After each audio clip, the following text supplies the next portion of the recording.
Hello दोस्तों, बेकार teacher के 7वें वीडियो में आप सबों का स्वागत है। आज के इस वीडियो में हम बात करेंगे झारखंड के विभिन्न जिले और उनके उपनाम, मतलब कि जिलों के डिस्ट्रिक्ट्स के निकनेम। आइए वीडियो को शुरू करते हैं। सबसे पहला हमारे पास आता है पलामू जिला। पलामू जिला को झारखंड का जैसलमेर कहा जाता है। दूसरा जिला हमारे पास है गढ़वा। गढ़वा को माँ गढ़ देवी की नगरी के नाम से जाना जाता है। तीसरा जिला हमारे पास लातेहार। लातेहार को प्रकृति की हृदय स्थली कहा जाता है, हार्ट ऑफ नेचर। लातेहार जिला बड़ा ही मनोहर प्रकृति दृश्य है, जिसके कारण इसे प्रकृति की हृदय स्थली कहा जाता है। चौथा जिला है रांची। रांची को जलप्रपातों का शहर कहा जाता है, क्योंकि झारखंड में जितने भी सबसे ज्यादा जलप्रपात रांची जिले में है, जिसके कारण उसे जलप्रपातों का शहर कहा जाता है। साथ ही साथ रांची को झारखंड का शिमला भी कहा जाता है। एक ठंडा प्रदेश है रांची, और रांची पहाड़ों के बीच बसा हुआ है, जिसके कारण इसे झारखंड का शिमला कहा जाता है। पांचवा जिला हमारे पास है खूंटी। खूंटी को लाह नगरी के नाम से जाना जाता है। भारत में जितने भी लाह का उत्पादन किया जाता है, उसमें से लगभग 60 से 70% खूंटी जिले से उत्पादन होता है, इसलिए खूंटी जिला को लाह नगरी के नाम से जाना जाता है। अगला जिला हमारे पास है गुमला। गुमला को एल्बर्ट इक्का की नगरी के नाम से जाना जाता है। एल्बर्ट इक्का, आपको पता है कि झारखंड के पहले व्यक्ति थे जिन्हें परमवीर चक्र के से सम्मानित किया गया था, और उनका निवास स्थान गुमला जिले में है, इसलिए गुमला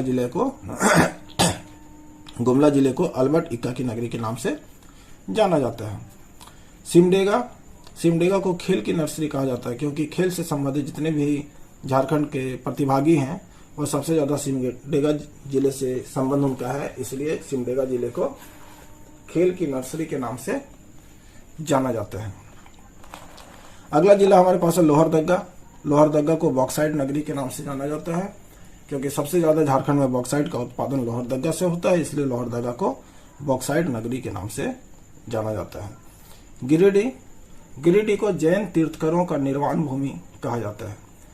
आपको पता है कि गिरिडीह जिले में पार्श्वनाथ की पहाड़ियां हैं, जहां माना जाता है कि जैन धर्म के 41वें तीर्थकर श्री पार्श्वनाथ को निर्वाण प्राप्त हुआ था, इसलिए गिरिडीह जिले को जैन तीर्थकरों का निर्वाण भूमि कहा जाता है।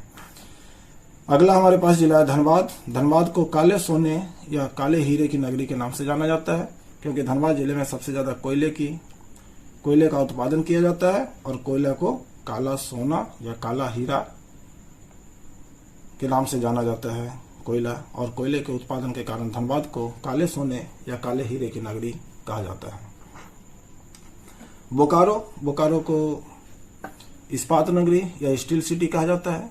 ठीक है, अगर प्रश्न में झारखंड की इस्पात नगरी या स्टील सिटी के बारे में क्वेश्चन आए और उसमें जमशेदपुर ऑप्शन में हो तो जमशेदपुर होगा, लेकिन अगर जमशेदपुर ऑप्शन में नहीं है तब बोकारो होगा। ठीक है, इस चीज का आप लोग ध्यान रखिएगा। अगला जिला हमारे पास है हजारीबाग। हजारीबाग जिले को हजार बागों का शहर कहा जाता है। ठीक है, अगला चतरा को छोटा नागपुर का प्रवेश द्वार कहा गया है। ठीक है,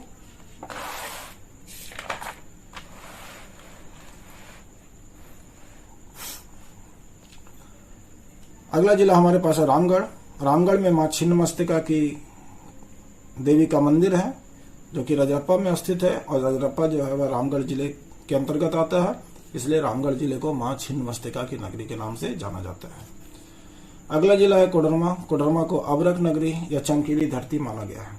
ठीक है, कोडरमा में अबरक का सबसे ज्यादा उत्पादन होता है, इसलिए इसे अबरक नगरी, और अबरक चमकीला एक तत्व है, जिसके कारण वहां की धरती चमकीली नजर आती है, इसलिए कोडरमा को अबरक नगरी या चमकीली धरती के नाम से जाना जाता है। अगला जिला हमारे पास है पूर्वी सिंहभूम। पूर्वी सिंहभूम को धाल राजाओं की भूमि कहा गया है।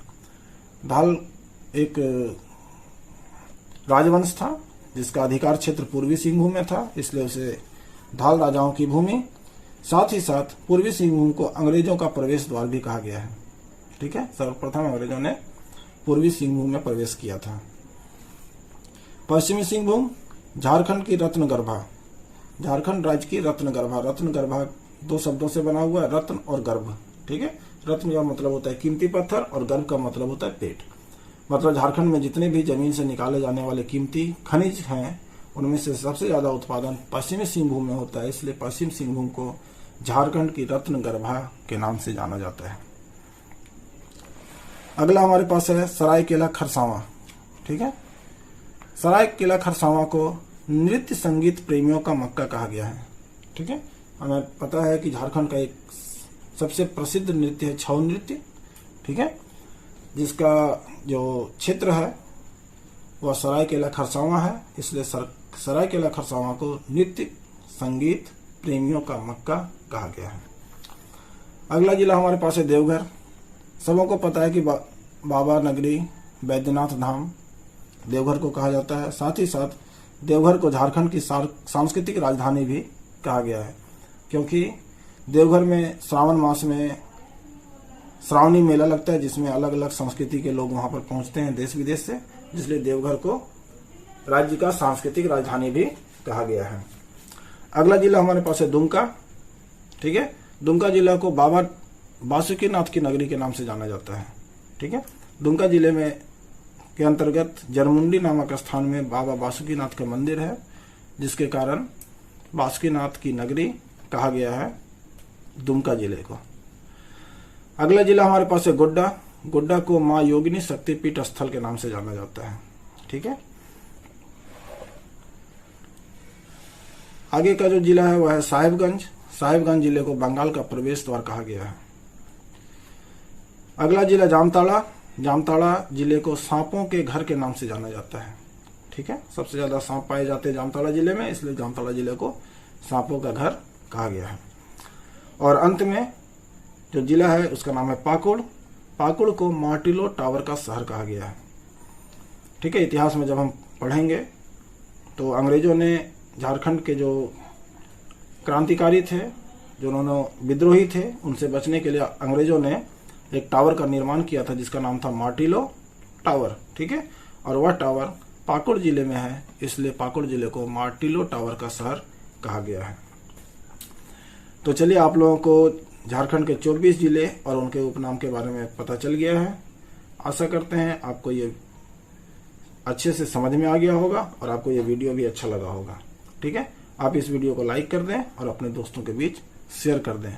वीडियो को पूरा देखने के लिए आप लोगों का बहुत बहुत धन्यवाद।